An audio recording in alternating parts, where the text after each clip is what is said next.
Today mga kahimas, 4 days vlog, meron tayong Toyota Vios engine wash tutorial. So paandarin muna natin mga kahimas. Ayan.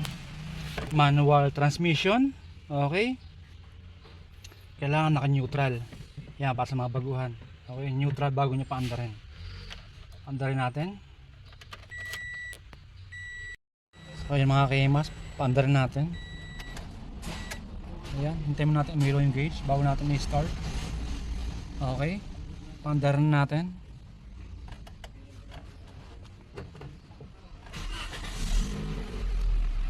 So ayan mga kahimas, so wala siyang check engine. Yung lumabas lang na indicate sa kanya, ayan yung nasa taas. Syempre yung pintuan, ayan nakabukas. Ayan mga kahimas, yun yung indicate. Then yung sa ibaba mga kahimas, sa handbrake, ayan naka handbrake tayo.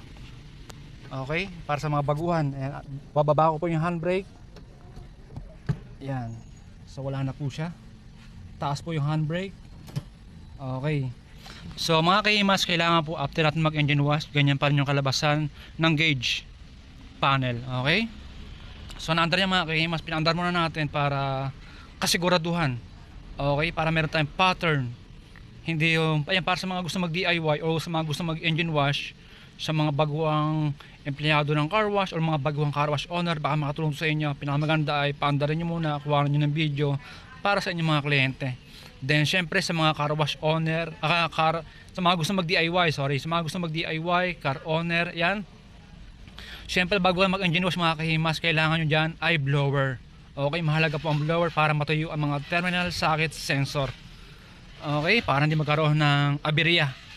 Yan, para sa mga baguhan, sa mga gusto mag DIY, visit on my YouTube channel. Yan, andar yan mga kahimas, bago kayo magsagawa ng pag engine wash. Yan. Yeah. Nakalimutan ko pala ito. Yan. So naandar po siya. Okay.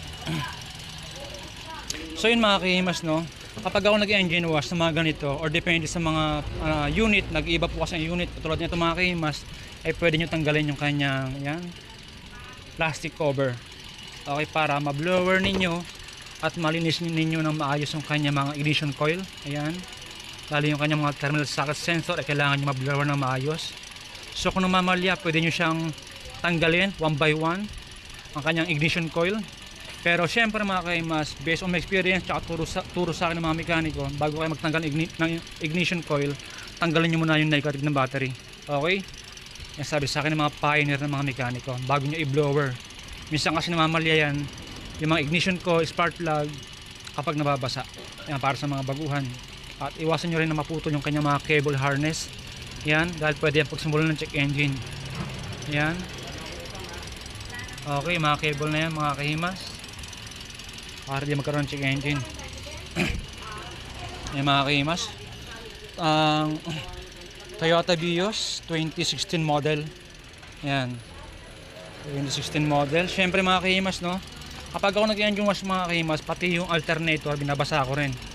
Okay, so okay lang yung mga kahimas. Pero bago kayo magbasa ng ng alternator, pinakamainam ay magtanggal kayo ng negative. Pwede na rin positive. Okay, dalawahin nyo na, pwede na rin. Said ng aking mga mekanikong kaibigan, ng mga pioneer. Okay, walang problema dyan. Basta mahalaga dyan mga kahimas, ma-blower ninyo ng maayos. Okay, at malinis ninyo ng maayos lahat ng madumi or lahat ng abot. Katulad ng sabi ko, ay iwasan ninyo maputol ang kanyang mga terminal socket sensor cable, dahil pwede yan pagsimula ng check engine. At kung sakali meron naman taga siya, yan, mga ganyan, pwede kayang mag-apply ng engine degreaser, BS1 or gasolina bago kayo mag-spray ng pressure water. Mga kahimas, 2016 model Toyota Vios. Ayan, bago kayo magsagawa ng pag-engine wash, takpan nyo yung kanyang intake filter hose. Ayan, katulad ng sabi ko, ay iba-ibang unit. Katulad na lang ng ang pwesto ng mga computer box, nag-iba rin po yan. Katulad nitong Vios 2016 model, nasa loob po ang kanyang computer box. Dito yung mga kahimas, sa likod nitong console box or cabinet. Ayan, tinanggal ko lang. Ito siya mga kahimas, ang kanyang module. Ayan. Okay, yan, para sa mga baguhan. Ayan. Yan mga kahimas ha. Yan para sa mga baguhang kong viewers dyan. Thank you for watching. Siyempre sa mga silent viewer, yan, mga baguhang subscriber. Thank you po. Yan mga kahimas. Yan. Siyempre mga kahimas, sa paglilinis kailangan din ito. Harap at likod ay kailangan nyo malinis. Yan. So dito mga kahimas sa Toyota Vios, mga dapat natin ingatan. Siyempre yung kanyang insulator. Ayan. Hindi po yung ini-spray ng pressure water.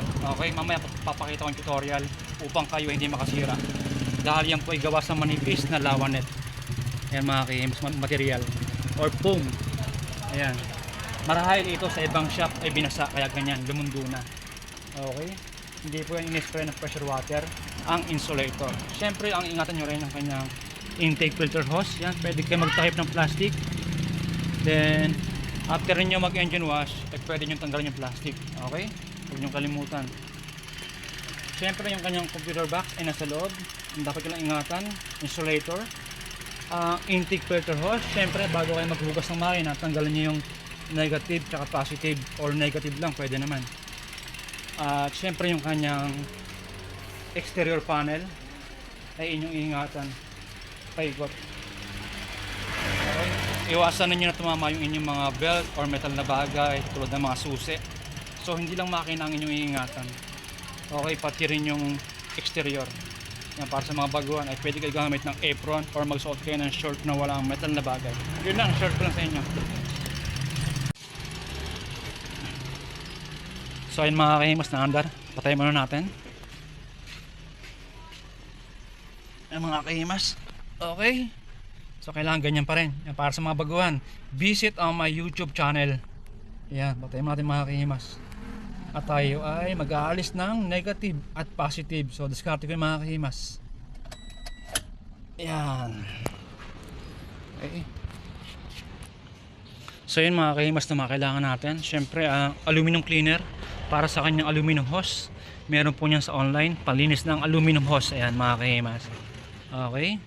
Siyempre pag kayo nakabili ay pinakamainam, gumamit kayo ng face mask, face shield at gloves dahil masama po sa balat, mahapdi po. Siyempre iwasan nyo rin natamaan ng inyong mata dahil mahapdi sa mata based on my experience. Siyempre yung amoy.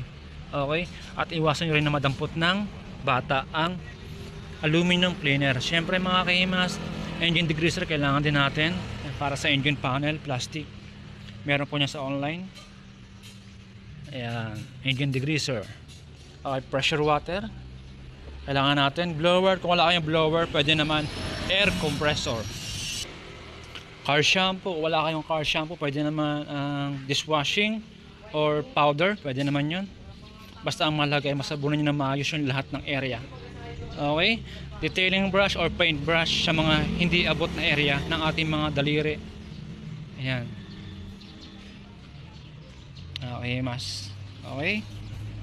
So lahat lang ng abot. Katulad ng sabi ko ay iwasan ninyo na maputol ang kanyang mga terminal socket sensor cable. Okay. At mahugot ang kanyang mga sensor upang di magkaroon ng check engine. Ayan. Okay. Ayan. Okay mas.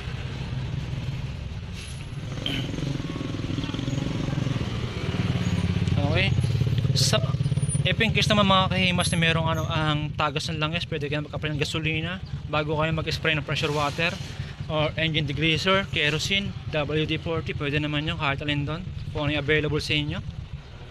Ayan, pwede rin kayo magbasa ng alternator based on my experience at sabi sa akin ng mga pioneer ng mga mekaniko. Okay, ginagawa ko po yan para sa mga baguhan. Marami po akong tutorial sa akin na Facebook, YouTube channel, tulad ng mga yan, Raptor, Subaru, Toyota Vios, Honda City, Civic, Tucson, Hyundai Juke, Nissan Navara, Ford Everest, Ford Ranger. Meron po ako dyan sa aking YouTube channel mga kahimas. NB350, meron po ako dyan. Innova, meron po ako dyan mga kahimas. Kaya para sa mga baguhan ay visit on my YouTube channel. Ayan. So yun mga kahimas, no, nagtanggal na ako ng connection ng battery. Inuna ko yung negative, then yung positive. Then after kung mag blower, ikakabit ko yung positive bago negative. Yan para sa mga baguhan, no.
Ito na mga kaimas, nakapag-apply tayo ng chemical. Syempre yung kanyang aluminum hose, na-apply na natin ng aluminum cleaner chemical. Okay, ayan. Then sa mga plastic tsaka sa engine bay parts panel ay nakapag-apply na tayo ng engine degreaser. Ayan, tayo naman ay magkasabon gamit ang, ayan, gamit lang ng dishwashing. Kung wala kayong car shampoo, pwede naman din powder. Meron tayong wash mitt or microfiber towel, pansabon, pwede rin naman foam, and paintbrush kung wala kayong detailing brush. Yan, meron niya sa online, detailing brush. Kung wala kang detailing brush, paintbrush. So ulitin ko mga kahimas, kapag kayo nagsabon, lahat lang ng abot, okay? At ingatan ninyo yung kanyang mga cable harness na maputol or mahugot ng kanyang mga terminal socket sensor upang hindi magkaroon ng check engine.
So ito na mga kahimas, nakakabit na yung kanyang positive tsaka negative ng battery. Paanda rin na natin. Okay, so bago niya ikabit yung battery, positive tsaka negative, make sure na lahat ng terminal sa sensor ay inyong na blower. Yan. Set.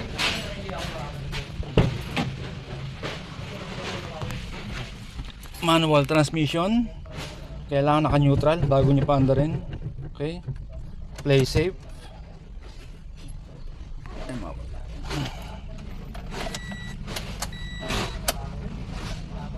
Ayan, paanda rin na natin.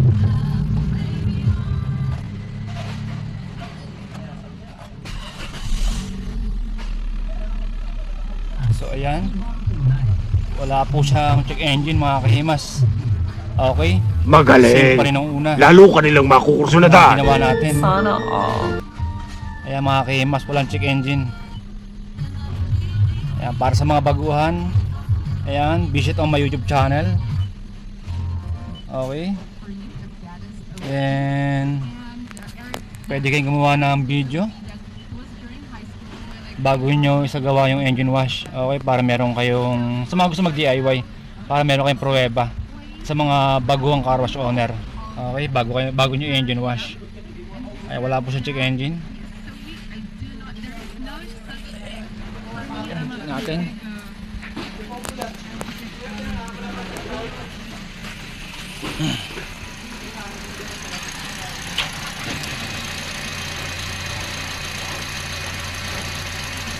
So ayun po yung alternator, lagana. Okay, yung iba kasi hindi binabasa yung alternator mga kahimas.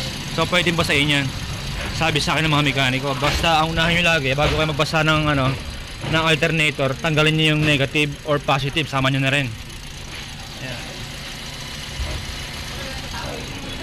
Yung iba kasi mga kahimas na nag-engine wash, ang ginagawa nila, tinatakpan nila yung alternator. So although noon man ganoon din ako. No, ganun din ako nung una, pinabasa ko rin yung tinatapon ko ng plastic yung alternator. Niwasa ako mabasa, pero dahil nagkaroon ako ng mga client, kaibigan at customer ng mga mekaniko, sinabi sa akin yung mga experience na pwedeng basahin ng yan, ng tubig. Basta ang mahalaga, tanggalin daw yung connection ng battery. Okay? Yan para sa mga baguhan. Ayan. Okay, walang check engine mga kahimas.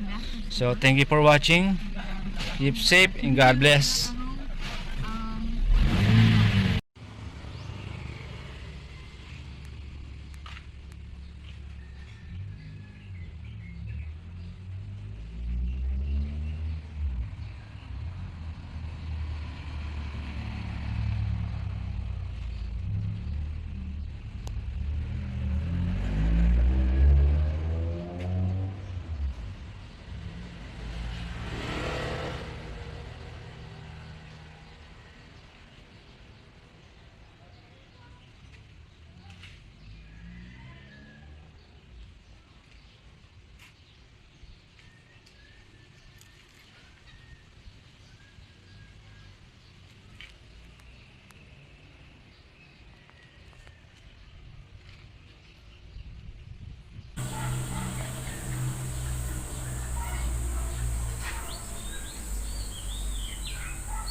We hold it down like we spoke.